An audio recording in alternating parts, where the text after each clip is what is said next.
송민순 전 외교부 장관 회고록 파문이 커지고 있지만 야권에서 대선 주자 지지율 1위인 문재인 전 대표는 정말 모호한 대응을 하고 있습니다. 정치부의 김정우 기자와 문재인, 송민순 이 두 사람의 얽힌 얘기 좀 해보겠습니다. 김 기자, 지금 보면은 문재인 전 대표가 말이 좀 또 오락가락하고 이번 사태에 대해서 모호한 입장을 내고 그리고 또 기자들에게 또 화도 내고 지금 이런 상황이 계속 나오고 있어요.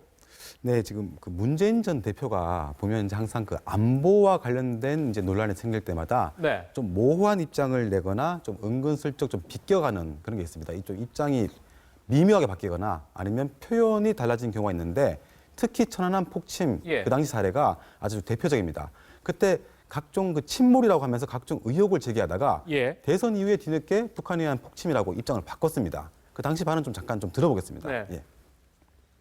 이 전문가들에 의해서 제기되는 그런 여러 가지 합리적인 의심에 대해서는 이 정부가 보다 성의를 가지고 그런 의심들을 해소해 나가는, 그리고 필요하다면 그에 관한 자료도 공개하고. 천안함 폭침 사건 자체가 새누리당 정권의 안보 무능의 산물입니다. 문재인 전 대표가 줄곧 책에도 보면은 자신의 저서에도 보면은 천안함 침몰이라는 표현을 주장하다가 그리고 대선 직전인가 애매하게 좀 한번 폭침이라는 얘기를 한 것 같고 그리고 최근에 와서는 이제는 폭침이라는 얘기를 좀 쓰고 있는 거군요. 예, 그렇죠. 그 대선 일단 공보물에 네. 일단 침몰이라고 일단 표기를 해놓고 그리고 예. 방금 말씀하신 대로 대선 이후 패배 이후에 이제 회고를 하면 됐는데 거기는 또 이제 계속 침몰이라고 네. 단어를 쓰다가 예. 이제 한 5년 지나니까 이제 그냥 이유를 명확하게 밝히지 않은 채 2015년에 대해서는 갑자기 이제 폭침이다라고 하면서 예. 문제는 이제 그 자기 이유는 안 되고 새누리당의 정권의 안보 무능의 산물이라고 하면서 이제 각만 세웠는데요. 좀 대선 주자로서는 좀 안보관이 명확치 않고 좀 오락가락한다는 그런 비판을 받았습니다. 문재인 전 대표 같은 경우는 2012년이죠. 당시 이제 NLL 무력화 사실 이 사건이 굉장히 크고 또 했었는데 그 당시에도 이 문제에 대해서는 뭔가 좀 애매모호하고 또 그런 입장을 좀 밝히지 않았습니까? 네, 그렇습니다. 2012년 대선 과정에서 네. 이제 그 노무현 전 대통령이 이제 김정일과 대화를 하던 중에 정상회담에서 예. NLL을 포기한다는 발언을 했다는 그런 의혹이 제기돼가지고요. 그게 이제 대선 끝나고까지 계속 이어졌는데 그 당시에 이제 문재인 대표가 중간에 나와가지고 만약에 대화록 원본을 있으니까 열람을 해서 NLL 포기가 사실이면 자기가 정계 은퇴하겠다 그렇게 얘기를 했습니다. 그래서 정계 은퇴 얘기는 여러 번 나오는군요. 예, 그래서 뭐 솔직히 한국에서 정계 은퇴 얘기 이제 많이 할 수 있지만, 예. 근데 이제 여야 양쪽에서 이제 난리가 났지 않습니까? 그래서 네. 뭐 이제 국가기록원도 가고 이제 법정도 가고 해가지고 했는데 결과적으로 이제 원본을 찾는다고 난리 났는데 원본 안 보이고 사초 실종 얘기가 나오고 있는 상태였는데, 근데 갑자기 이제 문 전 대표가 이제 논란을 끝내자 이렇게 얘기를 하면서 좀 이제 흐지부지 덮는 분위기가 되니까 야당에서까지 이제 뭐 하자는 거냐 그런 이제 비판이 나왔고요. 그래서 그런 것들이 이제 논란을 명확하게 매듭을 짓지 못하고 중간에 이제 흐지부지 한 건데요.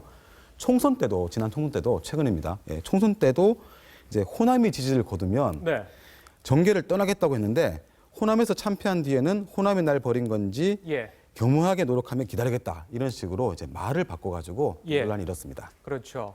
그건 다 이제 생생하게 또 기억을 하고 아마 그 분명히 내년 대선 과정에서 또 문제가 될 텐데, 자 송민순 전 장관하고 문재인 전 대표 얘기를 조금 해볼까요? 두 사람이 보면은 이제 경남 지역이 고향이고 또 어떻게 보면은 참여정부에서 노무현 정부에서 가장 친하게 지냈을 법도 한데 그런데 이렇게 들리는 얘기를 보면 두 사람이 그렇게 썩 사이가 좋지는 않았던 것 같아요. 예, 노무현 정권 당시에도 두 사람이 좀 코드가 안 맞는 것 때문에 좀 삐걱삐걱 되는 듯한 모습이 바깥에서 좀 느껴지기는 했었는데 이번 회고록에서 좀 더 나왔습니다. 보면 문재인 대표 이름이 딱 4번 나옵니다. 이게 다 찾아봤는데 근데 좀 직책이나 역할에 비해서 빙하는 움직인다. 빙하는 이제 이번에 송민순 장관의 회고록이죠. 근데 좀 없고 그나마도 좋은 내용이 아니어서 지금 이제 논란이 났는데 남북 정상회담 성사 과정에서도 철저하게 송 장관이 약간 좀 왕따를 당하는 듯한 느낌이 들도록 이번에 보면 회고록에 그렇게 표현이 돼 있거든요. 거기 보면 이제 아무래도 그 전문 외교관 출신이자 미국 통인 송 장관하고 아무래도 친노 인사들하고의 간극이 이제 그 정부 당시에 좁혀지지 않은 그런 상황인 것 같습니다. 송민순 전 장관 같은 경우에는 그동안 보면 뭔가 좀 억눌리고 있었다 그럴까요? 그거를 이번 기회에 책을 쓰는 과정에서는 저하고 통화를 했을 때도 1000페이지에 있는 걸 500페이지로 압축했기 때문에 여기에 대해서는 더도 또 덜도 할 말이 없다라고 했는데 문재인 전 대표로서는 상당히 그 송민수 전 장관의 이런 비판이나 이런 거를 좀 아파하는 것 같아요. 예, 지금 저도 이제 이 책을 이제 정독을 해서 읽어보니까 네. 지금 계속 송 장관이 기자들한테 책 좀 읽어보라고 얘기를 하지 않습니까? 예. 확실히 읽어보면 좀 느낌이 다른 게 이게 전반적으로 내용을 보면 아무래도 현재 박근혜 정부의 대북 정책하고는 좀 상반된 내용이 예. 계속 나오지 않습니까? 나오고 다만 이제 그 중간에 북한 인권 결의안에 관련해서는 예. 이제 문재인 전 대표나 이런 부분에서 나오는데 전반적인 측면에서는 오히려 참여정부에서 이제 더욱더 가까우니까 네. 그런 측면이 깊은데 그만큼 송 장관이 고생을 해서 자기가 이제 고민해서 쓴 책인데 지금 이게 너무 이제 이쪽으로만 몰아간다는 느낌이 있으니까 네. 자기도 반기문 뭐 그런 띄우기 아니냐라는 비판받으니까 억울하다. 예, 그런 입장이죠. 네.